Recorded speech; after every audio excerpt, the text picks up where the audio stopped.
Good morning, everyone. This is your mathematics class of grade 8, chapter number 8, comparing quantities, and this is your lecture number 10. In this lecture number 10, I will be covering the leftover concepts of chapter 8, comparing quantities.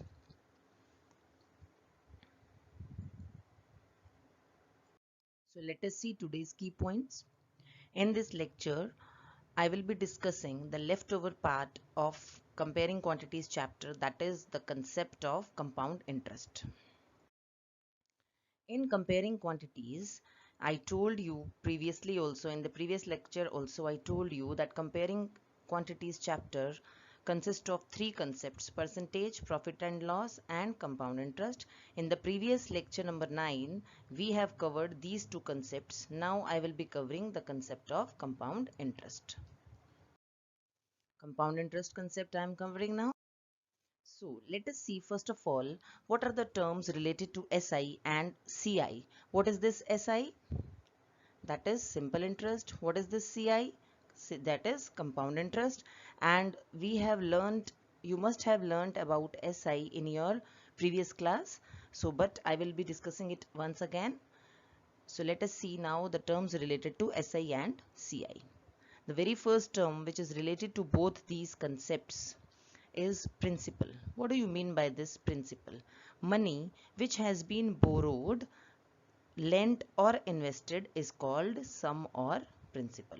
What is this principal? The money which has been borrowed, lent or invested is called sum or principal. For example, a loan taken from a bank is the principal. The amount which is being taken as a loan from the bank will be the principal. So in simple language, you can say the money which has been borrowed, lent or invested is called sum or principal. Now what is this interest? First of all, we will discuss what is this interest, and then we will be discussing simple interest and compound interest. Interest is basically the additional money paid by the borrower to the money lender in lieu of the money used. I hope from these sentences it is clear. The additional money which is being paid by the borrower to the money lender in lieu of the money used is called interest. For example, if you have borrowed 1000 rupees from someone, then in lieu of the money used, that is in lieu of using your 1000 rupees, you need to pay some extra amount to that particular person, so that will be your interest. Amount, what is this amount? The total money paid by the borrower to the money lender is called amount.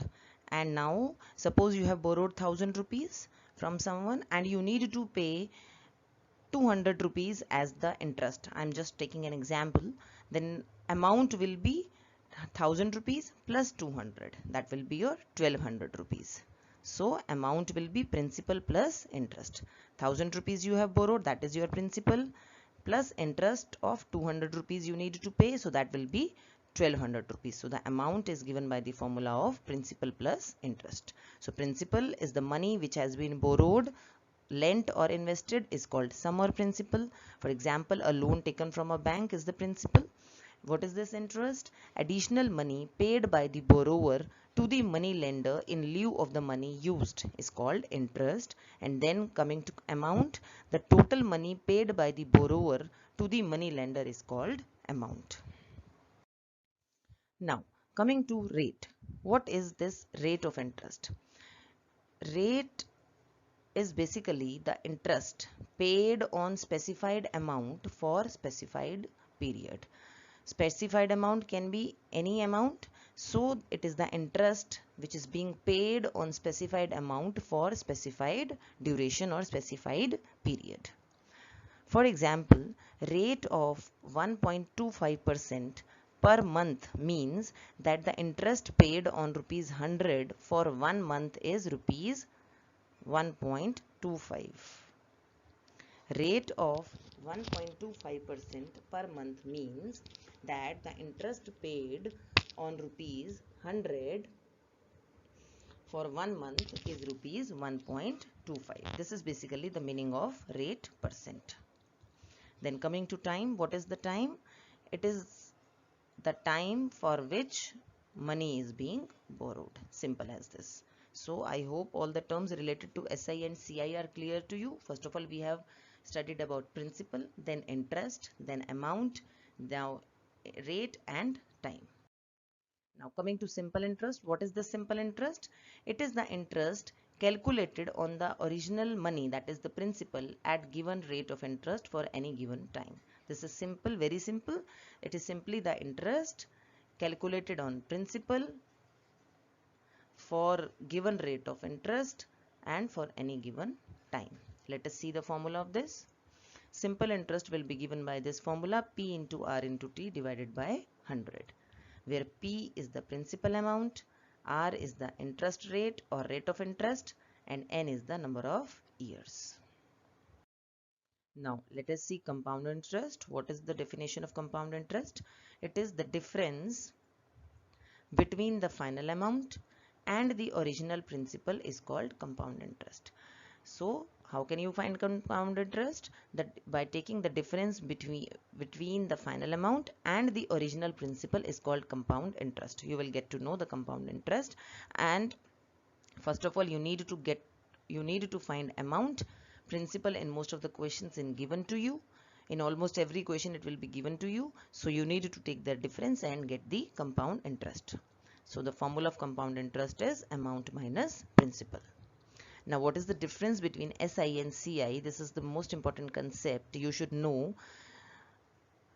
In case of simple interest, the principal remains constant for the whole loan period. For example, if you have taken the loan of say rupees 10,000, then this interest will be calculated on this 10,000 only.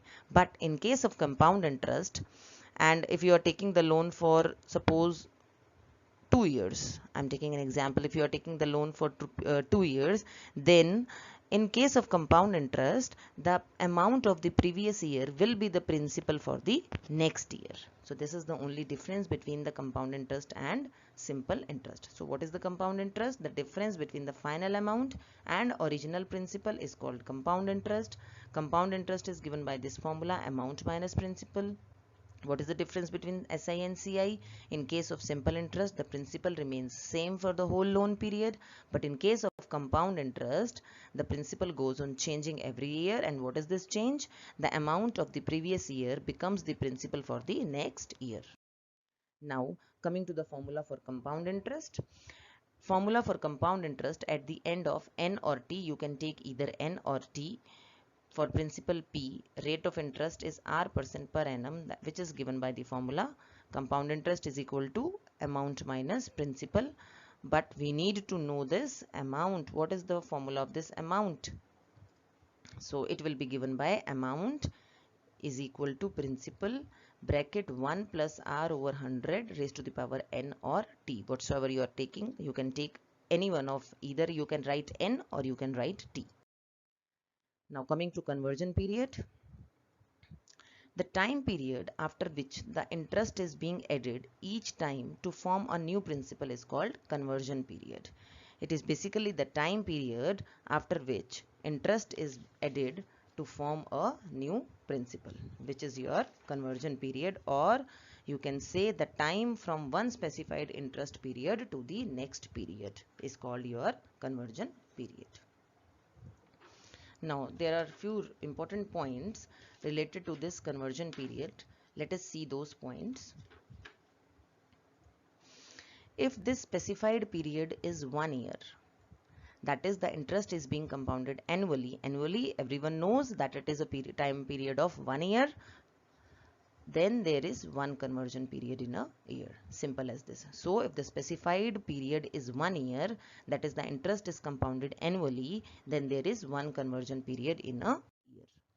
Now if this period is 6 months, that is the interest is compounded semi-annually or half yearly. We are taking the half of 1 year, that is 6 months. So there will be two conversion periods in a year, and half yearly rate will be half of the annual rate. This will be the effect on rate and time will be multiplied by 2. This we have understood well with the help of examples in the previous lectures. So if this period is 6 months, that is the interest is compounded semi-annually or half yearly, then there are two conversion periods in a year, and half yearly rate will be half of the annual rate. You need to divide the rate by 2 and time will be multiplied by 2. This will be the effect on time and rate. Now if this period is 3 months, that is the interest is compounded quarterly, then there are 4 conversion periods. 4 quarters are there in a year. So quarterly rate will be 1/4 of the annual rate and time will be multiplied by 4. So if this period is 3 months, then there are 4 conversion periods in a year, and then quarterly rate will be divided by 4, time will be multiplied by 4. This will be the effect on rate and time. Let us discuss now the types of questions which we will be covering in this chapter under the concept of compound interest. So here, while discussing the types of questions, I have divided the types of the questions into 3 cases. Let us discuss now case 1, and further in this case 1 there will be 2 parts, A part and B part. Coming to case 1, when interest is being compounded annually. A part is when principal is 18,000, N, that is number of years, is 2.5 years, rate is 10% per annum.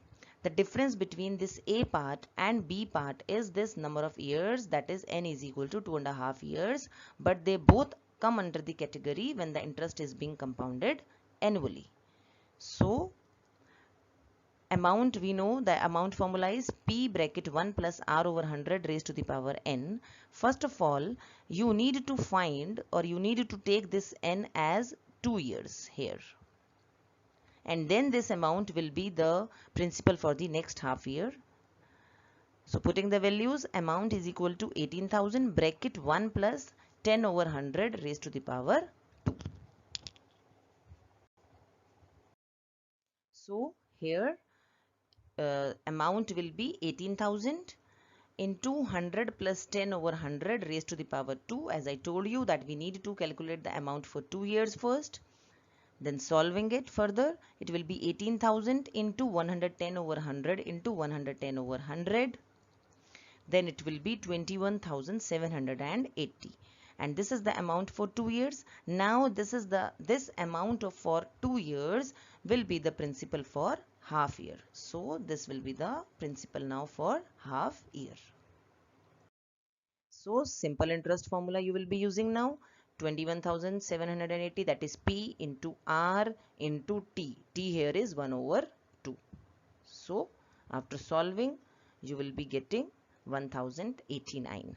So total amount after 2.5 years will be, this was the amount we have calculated for 2 years, and this is the amount using this formula we have calculated. So you will be adding these two and you will be getting the result as 22,869. So this is your first part, when time can be given to you as 2.5 years, it can be 1.5 years, it can be 3.5 years likewise. Then you need to find the, here in this case, as you must have seen that you have calculated the amount for 2 years, and then this amount will be the principal for the next half year, and then you need to take the total amount, and then CI formula will, we know, amount minus principal. You can calculate the compound interest. Coming to the second part, here the values are very simple. Principal is 10,800, time is simply given to you 3 years, rate of interest is simply given to you 12%, 12% per annum, and the interest is being compounded annually. So simply principal 10,000, N 3 years, time 3 years, rate 12% per annum. Simply you are supposed to put the values in this formula and get to know the amount, and then after getting amount you can find compound interest easily. So this is these are the types, or these are the parts of this when the interest is being compounded annually. Case 1. Now coming to case 2, when the interest is being compounded half yearly. How will you solve it? Principal suppose is given to you as 60,000, rate is 12% per annum, N is 1 year, and we know that in case of half yearly, when the interest is being compounded half yearly, we need to divide the rate by 2 and time is to be multiplied by 2. So it will be 12 over 2, that will be 6%, N will be multiplied by, that is 1 into 2, it will be 2 half years, like this. So simply putting the values, principal 60,000, 1 plus R, that is 6 over 100 raised to the power 2. Case 3, when the interest is compounded quarterly. This you should know, otherwise it will not be asked for your, as for your examination point is concerned, it will not be asked, but you should know the complete concept of this, how the interest is being calculated, compound interest is being calculated when the interest is compounded quarterly. So principal is 60,000, rate is 12% per annum, and time is 9 months. Then how will you be doing? As I told you that in case of quarterly, when the interest is being calculated quarterly, then you need to multiply the time by 4, because there are 4 conversion periods, 4 quarters in a year. So first of all, you have converted into years, and then into 4, it will give you 3 years. And then rate will be divided by 4, so it will be 12 over 4, that will be 3%. And then you know simply this formula. In this formula you need to put the value of principal, rate and time. Let us see now the application of compound interest. We have learned about growth and depreciation, that is the application of compound interest. First of all, we will see growth. Regarding growth, what is this application of compound interest in respect of growth? We know that certain things grow or increase. This is quite natural. So what are the examples of the things that grow or increase? India's population, height of a plant, weight of a child, cost of goods, etc. These are the examples when we find growth, or these are the things which grow or increase. And rate of growth, what is this rate of growth? The growth per year is called rate of growth. If you are taking the growth per year annually, you are considering the growth annually, then it will be rate of growth. You are talking about rate of growth. If the rate of growth is constant, then V is equal to V naught into 1 plus R over 100 raised to the power n, or you can use this formula in terms of amount and principal, where V is the value after n years, V naught is your present value, R is your rate of interest, and n is your time period for which you are considering the rate of growth. So where V naught or P both are at the same position, so it is the present measure of quantity. R percent is the rate of growth per year. N is the number of years. V or A is the measure of quantity after n years. So V or A will give you the future value. This is your present value. And you must have seen in questions of exercise 8.3 that whenever I need to find the measure of the quantity after n years, then I need to find V, and if I need to find the present value of any quantity, then I need to find V naught or P.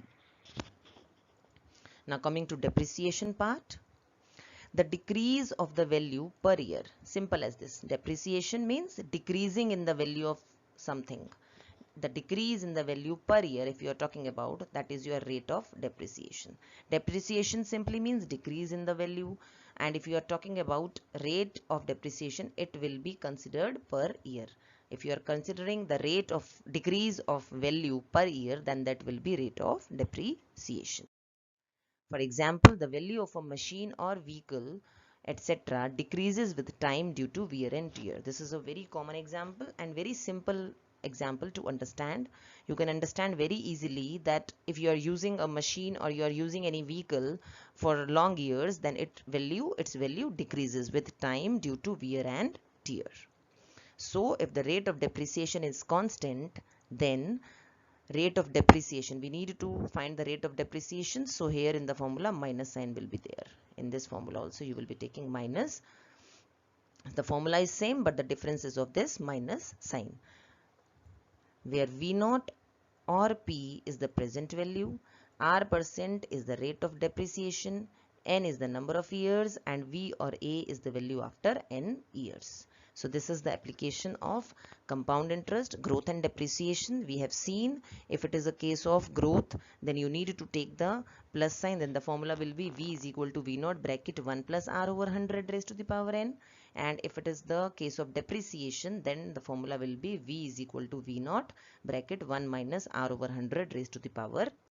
So what is this lifespan? Let us know what is this lifespan.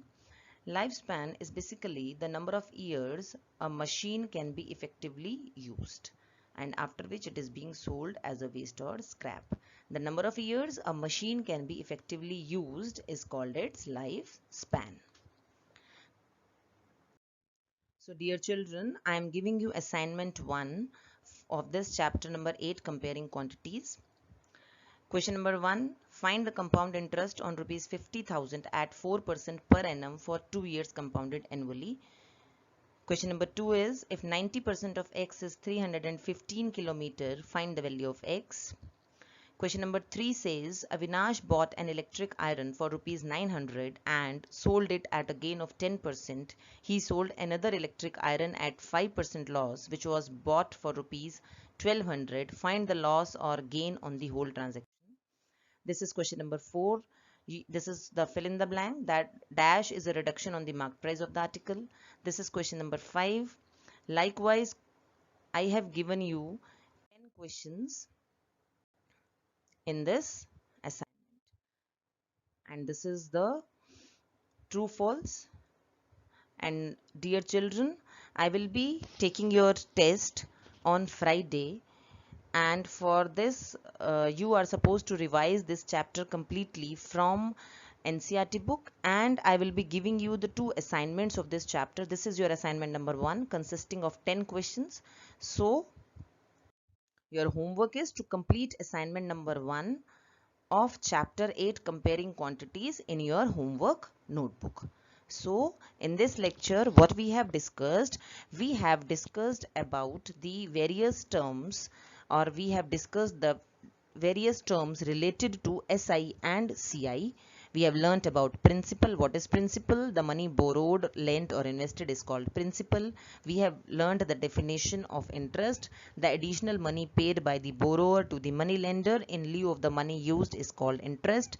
Then we have read about amount. The total money paid by the borrower to the money lender is called amount.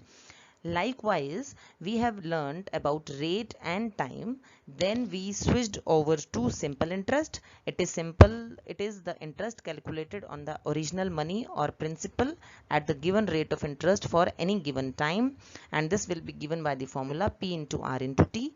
Then we have learnt about compound interest concept and the formula to find the amount. And then finally compound interest, it is the difference between the final amount and original principal. Then we switched over to the concept of half yearly and quarterly, and then in the end we have learnt about the application of compound interest. So dear children, I have given you all the concepts of this chapter in this lecture number 10 and in the previous lecture, that is lecture number 9. So lecture number 9 and lecture number 10 are your summary lectures. So you can revise your complete chapter from these 2 lectures. Thank you so much.